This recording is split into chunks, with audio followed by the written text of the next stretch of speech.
in terms of like your kind of more localized things, you're playing Froome very soon, aren't you? Yeah, the starry-eyed firmament that is Froome. Froome's great. I mean, that's we've been doing some kind of shows that we've been calling The Gathering, which is obviously the title of the first single that I put out from what will be my 9th record, which is a song that's I'd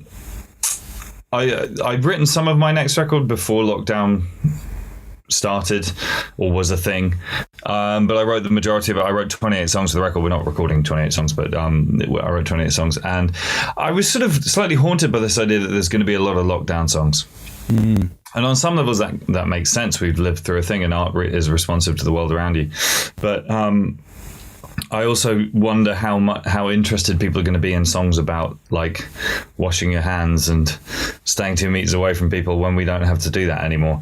So I was slightly cautious about it. The Gathering is sort of a lockdown song, but it sort of isn't. It's a song about coming out of all of that, and it's a song celebrating what it is that we've missed about live music, and about that. Well, I mean, that's why the song has the title. It has the sense of gathering that comes from getting together for a show, which is so important to me and to many other people in terms of how they make sense of the world and of themselves. I wanted to write a song that would celebrate that, and so we've named the shows after that as well. And the bill's really fun.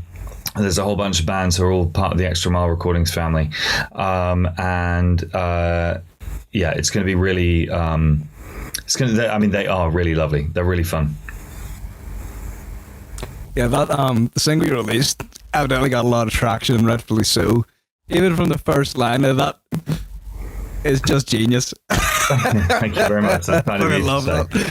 But yeah, I think it was the perfect release song for coming out of this, because that's what everyone's about now. They're just like, I just want to be with my friends again. I want to be out. I want to have a good time. We're social creatures ultimately, and I think that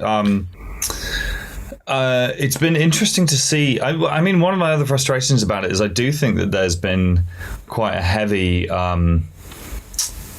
for want of a less loaded term, class slant to how lockdown's gone, because there's a lot of people who've been very comfortable locking down because they live in nice big houses in the country, and they're at a point in their life where they have kind of established careers and they have nest eggs they can rely on and all this kind of thing. And a lot of those people are the kinds of people who occupy positions of power, and they are all sitting there going, well, it's fine, we'll just do another couple of months sort of thing. And I think for a lot of other people, it hasn't been fine. And I arguably fall in the former category, kind of socially and demographically and all that kind of thing. And I do like where I live. It's nice. We have a garden. Sue me. But on the flip side, I make my living gathering people together in small rooms, and or medium rooms or large rooms if I'm doing well.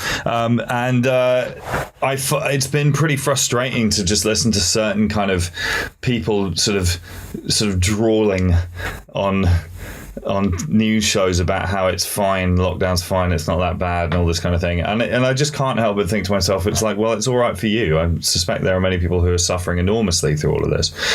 And, it's been a strange experience all in, and hopefully we are looking at the end of it. Because, of course, the flip side of all this is that I'm not in any way like a COVID skeptic or like an anti-vaxxer or any of that bullshit. It's like, I understand that this is an unprecedented thing and that we all have to kind of collectively deal with the problem and all the rest of it. But, there are trade-offs to be made. There are costs and benefits to every course of action. I'm hoping that we're reaching a point now where people are on. Sorry, this is a ramble here, but my point is that that sense of we're social creatures, and that sense of kind of coming together and being around other people is not incidental to our existence. It's not a small thing. It's not just it's not a luxury item. Or at least for most people. I mean, clearly that's not true for some people, and that's cool. But for most of us, the sense of being around other humans is pretty important.